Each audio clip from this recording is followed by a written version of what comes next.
नमस्कार। आज हम एक ऐसी किताब की गहराइयों में उतर रहे हैं जिसने दुनिया भर में लाखों लोगों को छुआ है। माइकल एसिंगर की अनंत चेतना की खोज में ये किताब असल में हमें अपने अंदर झांकने, अपनी चेतना को समझने और एक सच्ची आंतरिक स्वतंत्रता पाने का रास्ता दिखाती है। हाँ, बिल्कुल। और इसकी खास बात यह है कि दीपक चोपड़ा और रे कुर्ज़वेल जैसे जाने माने विचारकों ने भी इसकी काफी तारीफ की है। उन्होंने खासकर इस बात को सराहा कि कैसे ये किताब गहरी आध्यात्मिक बातों को बहुत ही सरल, एकदम सुलभ तरीके से समझाती है। हाँ, और जेम्स ओडिया ने भी iOS वाले उन्होंने इसे मानवीय सीमाओं पर एक ऐसा चिंतन बताया जो हमें अपनी आत्मा को मुक्त करने की प्रेरणा देता है। बिल्कुल। दरअसल इस किताब की खूबी ही यही है कि आध्यात्मिक सिद्धांतों को सिर्फ किताबी ज्ञान नहीं रखती, बल्कि उन्हें व्यक्तिगत अनुभव के धरातल पर उतार देती है। पाठक को बाहर जवाब खोजने के बजाय अपने ही भीतर सत्य को अनुभव करने के लिए प्रोत्साहित करती है, जैसे कि आपका अपना अनुभव ही सबसे बड़ा गुरु है। तो चलिए इस पुस्तक के विचारों की परतें खोलते हैं। देखते हैं कि इसके पन्नों से हम अपने अंदर के संसार को समझने के लिए कौन से मोती चुन सकते हैं और ये हमें अपने बारे में क्या सिखा सकती हैं। अच्छा, शुरुआत करते हैं उस चीज़ से जिससे हम सब शायद परिचित हैं। हमारे दिमाग के अंदर लगातार चलने वाली वो आवाज़। कभी गौर किया है इस पर? जैसे हम सोचते रहते हैं, अरे उसका नाम क्या था यार, सैली नहीं, सू, कल ही तो मिली थी। उफ, मेरा दिमाग कहाँ है? हाँ हाँ, बिल्कुल। या फिर रात को बिस्तर में लेटे हुए। हाँ, ओह मैं फ्रेड को फ़ोन करना तो भूल ही गया। अब तो बहुत देर हो गई, चलो सो जाता हूँ। पर अब नींद ही नहीं आ रही। ये आवाज़ है कि चुप होने का नाम ही नहीं लेती। और इसमें सबसे दिलचस्प पहलू ये है, जैसा किताब में भी बताया है, कि ये आवाज अक्सर अतार्किक होती है, विरोधाभासी भी। एक पल कहती है मुझे लगता है मुझे शादी कर लेनी चाहिए। अगले ही पल, नहीं, तुम बिल्कुल तैयार नहीं हो, बाद में बहुत पछताओगी। हाँ बिल्कुल। ऐसा लगता है मानो ये बस बोलने के लिए बोल रही है ना? अपनी बात सही साबित करने के लिए पक्ष बदल लेती है। और ये समझना जरूरी है कि ये आवाज क्यों बोलती है। कभी कभी ये बस अंदर जमा हुई वो घबराहट, डर या इच्छा जैसी ऊर्जा को बाहर निकालने का एक तरीका होती है। जैसे प्रेशर कुकर की सीटी। बिल्कुल ठीक वैसे ही जैसे प्रेशर कुकर ज्यादा भाप बनने पर सीटी बजाता है। और यहीं से बात बहुत गहरी और दिलचस्प हो जाती है। किताब का एक केंद्रीय विचार ये है कि अगर हम इस आवाज को सुन सकते हैं तो हम खुद वो आवाज नहीं हो सकते। सही। हम वो हैं जो इस आवाज को सुन रहा है, जो इस बात पर ध्यान दे रहा है कि दिमाग में कुछ कहा जा रहा है। ये ठीक वैसा ही है जैसे हम कमरे में रखी किसी चीज को देखते हैं, फूलदान हो या तस्वीर, और जानते हैं कि हम वो चीज नहीं बल्कि उसे देखने वाले हैं। बिल्कुल उसी तरह हम अपने अंदर की आवाज को सुनने वाले हैं, वो आवाज नहीं। हाँ। और ये एहसास कि आप वो आवाज नहीं बल्कि उस आवाज के श्रोता हैं, साक्षी हैं, यही सच्चे आत्म जागरूकता की दिशा में पहला और शायद सबसे निर्णायक कदम है। पुस्तक बताती है कि जैसे ही आप इस साक्षी भाव में स्थित होते हैं, आप उस मानसिक ड्रामे से एक कदम पीछे हट जाते हैं। हाँ, उसे बाहर से देख पाते हैं। हाँ, आप उसे बिना उसमें उलझे तटस्थता से देख पाते हैं। जब तक हम खुद को उस आवाज से जोड़कर देखते हैं ना, हम उसके हर उतार चढ़ाव के साथ बहते रहते हैं, लेकिन श्रोता बनते ही हम उस पकड़ से मुक्त होने लगते हैं। तो सवाल उठता है, अगर हम वो आवाज नहीं है तो फिर हम कौन है? ये किताब हमें उस सनातन प्रश्न की ओर ले जाती है, मैं कौन हूं? जैसा कि महान संत रमन महर्षि ने भी पूछा था। क्या हम अपना नाम है, जैसे सैली स्मिथ, लेकिन नाम तो दिया गया है? क्या हम अपना शरीर हैं, लेकिन शरीर तो बदलता रहता है? 5वीं कक्षा में हम छोटे थे, अब लंबे हैं। क्या हम अपने अनुभव हैं, जैसे स्कूल के नाटक में डोरोथी का किरदार निभाना, वो भी तो गुजर गया। सही बात है। किताब यही तर्क देती है कि इनमें से कोई भी हमारा स्थायी मैं नहीं है। नाम, शरीर, विचार, भावनाएं, अनुभव, ये सब तो बदलती रहने वाली चीजें हैं, अस्थायी हैं। लेकिन इन सब के पीछे एक तत्व है जो स्थिर रहता है, जो इन सभी बदलावों को देख रहा है, अनुभव कर रहा है। साक्षी। हाँ, यही साक्षी तत्व चेतना है, वो मूलभूत शुद्ध जागरूकता जो हमेशा पृष्ठभूमि में मौजूद रहती है, जिस पर सारे अनुभव, विचार, भावनाएं, संवेदनाएं आते और जाते हैं।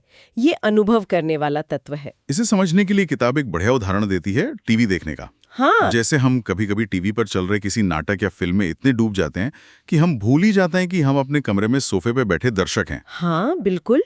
लगता है जैसे सब सच में हो रहा है। हाँ, ठीक इसी तरह हम अपने विचारों और भावनाओं के आंतरिक नाटक में इतने खो जाते हैं कि हम ये भूल जाते हैं कि हम इन सबके साक्षी हैं। हम चेतना के उस शांत केंद्र में स्थित है जो बस देख रहा है। हाँ, और जब हम विचारों, भावनाओं या बाहरी दुनिया की घटनाओं में पूरी तरह खो जाते हैं, तो हम अपनी चेतना के इस केंद्र से, इस साक्षी भाव से मतलब दूर हो जाते हैं। हम बाहरी चीजों या भीतरी मानसिक हलचल में इतने उलझ जाते हैं कि हम उस स्व को भूल जाते हैं जो इन सब का अनुभव कर रहा है। पुस्तक एक सरल सा अभ्यास भी सुझाती है इस केंद्र में वापस लौटने का। बस अपने अंदर रुककर धीरे से हेलो कहें और ध्यान दें कि इस हेलो को सुन कौन रहा है। अच्छा, जो सुन रहा है वही आपकी चेतना का केंद्र है, वही आप हैं जो साक्षी हैं। अब एक और शक्तिशाली रूपक पर आते हैं जिसका इस्तेमाल किताब करती है, बांह में धंसा हुआ कांटा। कल्पना कीजिए कि आपकी बांह में कांटा चुभ गया है और वो ऐसी जगह है जहां वो किसी नस को छू रहा है। जब भी कोई चीज उसे छूती है तो तेज दर्द होता है। अब आपके पास दो रास्ते हैं। पहला रास्ता, आप अपनी पूरी जिंदगी ये सुनिश्चित करने में लगा दें कि कोई भी चीज उस कांटे को न छुए। आप उसके चारों ओर एक सुरक्षा कवच बना लें। आप उन जगहों पर जाना छोड़ दें जहां उसे चोट लग सकती है, जैसे जंगल में घूमना बंद कर दें या सोते समय अपनी बाहों को खास तरीके से रखें। ठीक। दूसरा रास्ता, आप एक बार का दर्द सहें और उस कांटे को निकाल फेंकें। इसमें समझने वाली बात यह है कि अगर हम पहला रास्ता चुनते हैं, यानी कांटे को बचाने का रास्ता, तो धीरे धीरे हमारा पूरा जीवन उसी एक कांटे के इर्द गिर्द सिमट जाता है। हम उन लोगों, उन परिस्थितियों, उन अनुभवों से बचने लगते हैं जो उस दर्द को जगा सकते हैं। हम अपनी गतिविधियों को, अपने दायरे को सीमित कर लेते हैं। हाँ, जिंदगी छोटी हो जाती है। बिल्कुल। पुस्तक कहती है कि इस तरह हम असल समस्या को हल नहीं करते, जो कि कांटे का होना है, बल्कि हम सिर्फ उस समस्या से बचने के लिए अपनी जिंदगी को ढाल लेते हैं। अंततः हमारा जीवन उस समस्या का ही प्रतिबिंब बन जाता है। और यही बात हमारे भावनात्मक कांटों पर भी लागू होती है। ये कांटे क्या हैं? ये हमारे अंदर अटके हुए अतीत के दर्दनाक अनुभव या संस्कार हैं। मतलब वो गहरी भावनात्मक छापें या ऊर्जा के पैटर्न जो हमारे अंदर अटक जाते हैं। और हमारी प्रतिक्रियाओं को अनजाने में नियंत्रित करते हैं। हाँ, जैसे अकेलापन का डर, अस्वीकृति का भय, असुरक्षा की भावना, ये सब हमारे अंदर धंसे हुए कांटों की तरह हैं। अक्सर हम इन भावनाओं को महसूस करने से बचने के लिए अपने पूरे जीवन को व्यवस्थित कर लेते हैं। बिल्कुल। उदाहरण के लिए, अगर किसी को अकेलेपन का गहरा डर है, तो हो सकता है वो सिर्फ इसलिए किसी रिश्ते में बंधा रहे ताकि अकेले न रहना पड़े। वो अकेलेपन की मूल भावना का सामना नहीं कर रहा, बस उससे बचने का बाहरी इंतजाम कर रहा है। सही कहा। और पुस्तक का सुझाव है कि असली स्वतंत्रता दूसरे रास्ते में है, कांटे को निकालने में।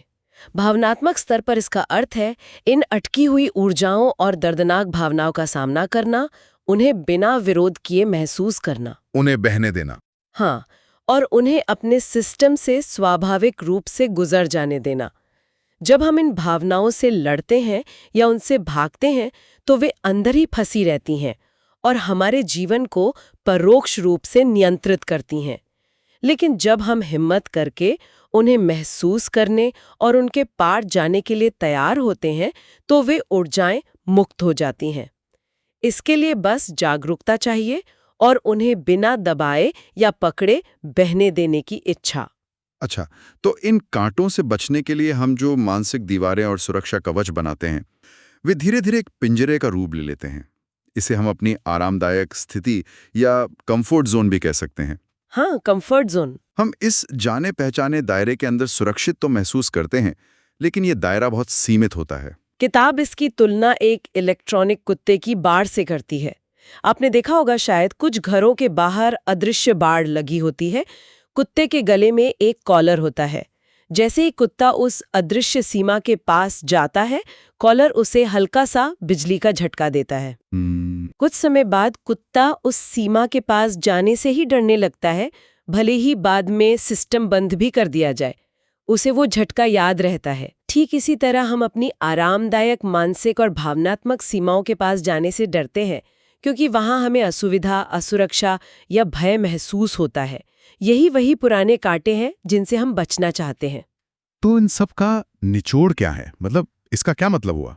इसका मतलब ये है कि ये पिंजरा, ये कंफर्ट जोन हमें भले ही परिचित दर्द या असुविधा से बचाता हो, लेकिन ये हमें जीवन के वास्तविक विस्तार और विकास से भी रोकता है। बिल्कुल। हम अपनी ज्यादातर मानसिक और भावनात्मक ऊर्जा इसी पिंजरे को बनाए रखने में और इसकी दीवारों से ना टकराने की कोशिश में खर्च कर देते हैं। हम लगातार सोचते रहते हैं, मुझे ऐसा क्या करना चाहिए कि वो मुझे छोड़कर ना जाए, या मैं ऐसा क्या करूं कि लोग मुझे पसंद करें और मेरी आलोचना ना करें। हम अपनी सीमाओं के भीतर सुरक्षित रहने की योजनाओं में ही उलझे रहते हैं। हाँ, मतलब अपनी पूरी एनर्जी इसी में चली जाती है। सही कहा।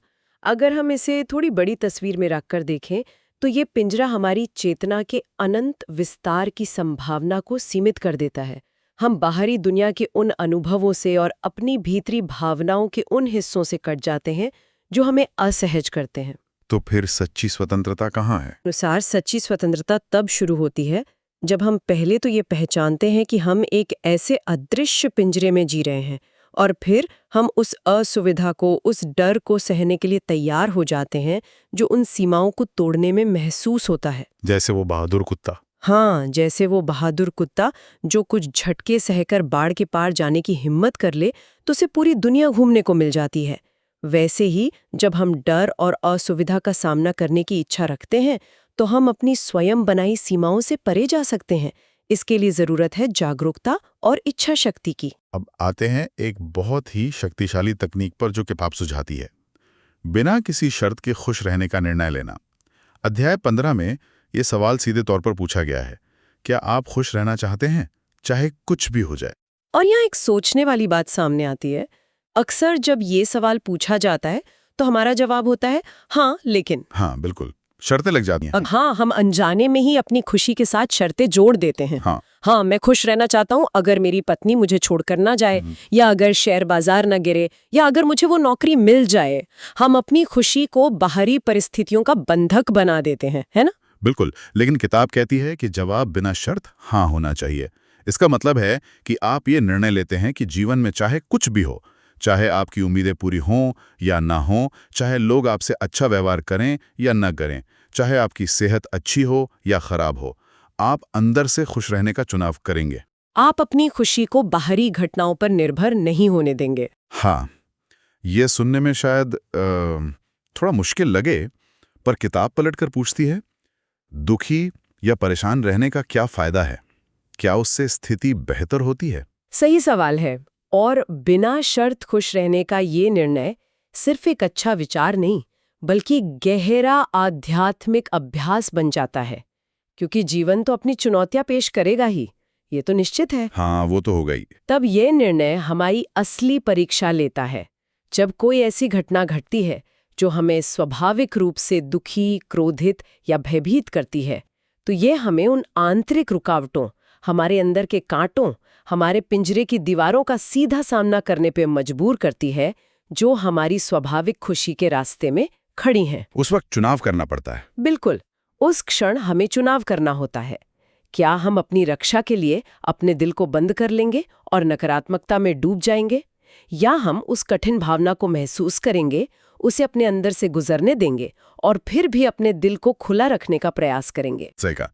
कुंजी इसी में है कि चाहे कुछ भी हो जाए, अपने हृदय को बंद ना होने दें। उस ऊर्जा को, चाहे वो दर्द की हो या डर की, अपने अंदर से बहने दें। किताब समझाती है कि जब हम मुश्किल भावनाओं के प्रतिरोध में अपना दिल बंद कर लेते हैं तो वो ऊर्जा अंदर ही अटक जाती है और हमें भारी और दुखी महसूस कराती है। लेकिन जब हम सचेत रूप से दिल को खुला रखते हैं तो ऊर्जा बहती रहती है, यहाँ तक कि नकारात्मक ऊर्जा भी आती है, महसूस होती है और गुजर जाती है, हमें स्थायी रूप से नीचे नहीं खींच पाती। और आप देखेंगे कि ये अभ्यास स्वाभाविक रूप से हमें साक्षी भाव की ओर ले जाता है। मतलब घटनाओं और भावनाओं को बिना उलझे देखना, स्वीकृति की ओर ले जाता है। जो हो रहा है उसे स्वीकार करना, और हृदय को खुला रखने की ओर, यानी प्रेम और करुणा की स्थिति, जो कि योग और ध्यान के सिद्धांत भी हैं। बिल्कुल, ये योग और ध्यान जैसी कई आध्यात्मिक परंपराओं के केंद्रीय सिद्धांत हैं। ये हमें सिखाता है कि खुशी बाहरी परिस्थितियों का परिणाम नहीं, बल्कि एक आंतरिक चुनाव और अवस्था है। ये हमें जीवन की घटनाओं का लगातार विरोध करने के बजाय उन्हें स्वीकार करने और उनके साथ बहना सिखाता है। दिलचस्प बात है कि किताब जीवन को समझने के लिए मृत्यु को एक महत्वपूर्ण शिक्षक मानती है। अध्याय 17 इसी विषय पर है। सुनने में ये विरोधाभासी लग सकता है, लेकिन मृत्यु हमें कुछ बहुत जरूरी बातें याद दिलाती है। क्या बातें? पहली, कि हम ये शरीर मात्र नहीं है।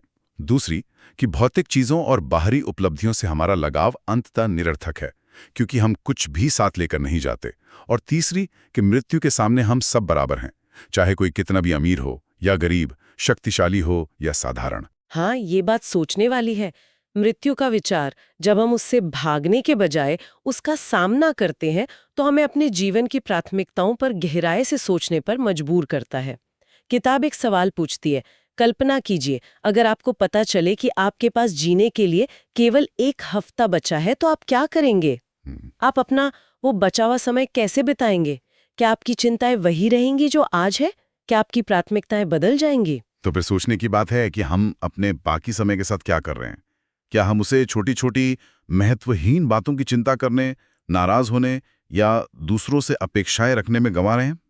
क्या हम उन अनमोल क्षणों और साधारण अनुभवों को नजरअंदाज कर रहे हैं जो जीवन को वास्तव में सुंदर बनाते हैं, जैसे किसी अपने के साथ समय बिताना, प्रकृति की सुंदरता को देखना या बस बारिश की बूंदों को महसूस करना?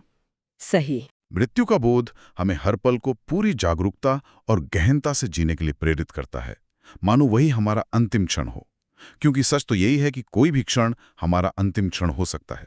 हाँ, और पुस्तक का तर्क ये है कि यदि हम जीवन के हर अनुभव को, चाहे वो सुखद हो या दुखद, उसकी पूरी गहराई और सच्चाई में जीने का साहस करते हैं, तो मृत्यु हमसे कुछ छीन नहीं सकती। हम हर पल में पूर्ण होंगे, इसलिए जाने का कोई भय या अफसोस नहीं रहेगा। संतुष्ट होंगे। हाँ, हम पहले से ही संतुष्ट होंगे क्योंकि हमने जीवन को उसकी समग्रता में जिया होगा। ये मृत्यु के भय से मुक्ति का मार्ग है और जीवन के प्रति एक गहरी कृतज्ञता जगाता है। जब हम हर पल को उसकी पूर्णता में जीते हैं तो मृत्यु का भय अपने आप कम होने लगता है। तो माइकल सिंगर की अनंत चेतना की खोज में हमें मुख्य रूप से याद दिलाती है कि हम अपने अंदर चलने वाले विचारों, भावनाओं और बाहरी परिस्थितियों के निरंतर नाटक से कहीं ज्यादा हैं। हम वो शांत, स्थिर, जागरूक चेतना है जो इस सब को बस देख रही है। हम साक्षी हैं। बिल्कुल। और सच्ची स्वतंत्रता उन आंतरिक कांटों को हिम्मत से निकालने में और उन अदृश्य पिंजरों से बाहर कदम रखने में निहित है, जिन्हें हमने अनजाने में अपने डर और असुरक्षाओं से बनाया है। यह स्वतंत्रता जागरूकता, स्वीकृति और प्रतिरोध छोड़ने के निरंतर अभ्यास से संभव होती है, चाहे वो अपने मन की बकबक को तटस्थ होकर देखना हो या दबी हुई भावनात्मक पीड़ा को महसूस करके उसे जाने देना हो या बिना शर्त खुश रहने का चुनाव करना हो। ये सभी अभ्यास हमें अपने सच्चे स्वरूप, उस अनंत मुक्त चेतना के और करीब लाते हैं। अंत में एक विचार श्रोताओं के लिए छोड़ जाते हैं जो किताब के अध्याय 19 से प्रेरित है, जहां ईश्वर की प्रकृति पर बात की गई है। किताब एक संभावना प्रस्तुत करती है। क्या हो अगर वो परम सत्य जिसे हम ईश्वर, ब्रह्मांड या किसी और नाम से पुकारते हैं, वैसा ना हो जैसा हमने अक्सर सोचा है, यानी कोई हिसाब रखने वाला, न्याय करने वाला या शर्तें लगाने वाला। तो कैसा हो? क्या हो अगर वो परम शक्ति सूर्य की तरह हो? सूर्य की तरह?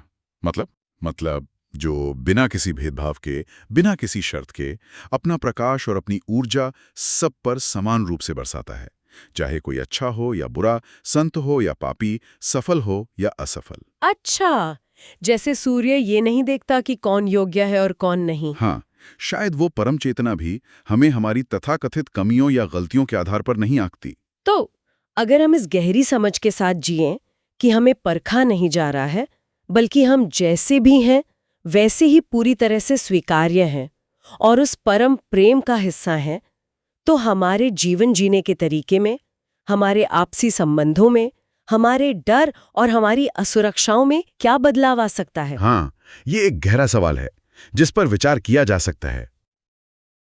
अगर ये बुक समरी आपको पसंद आई है तो प्लीज इस वीडियो को लाइक करें और हमारे चैनल को सब्सक्राइब करें। धन्यवाद।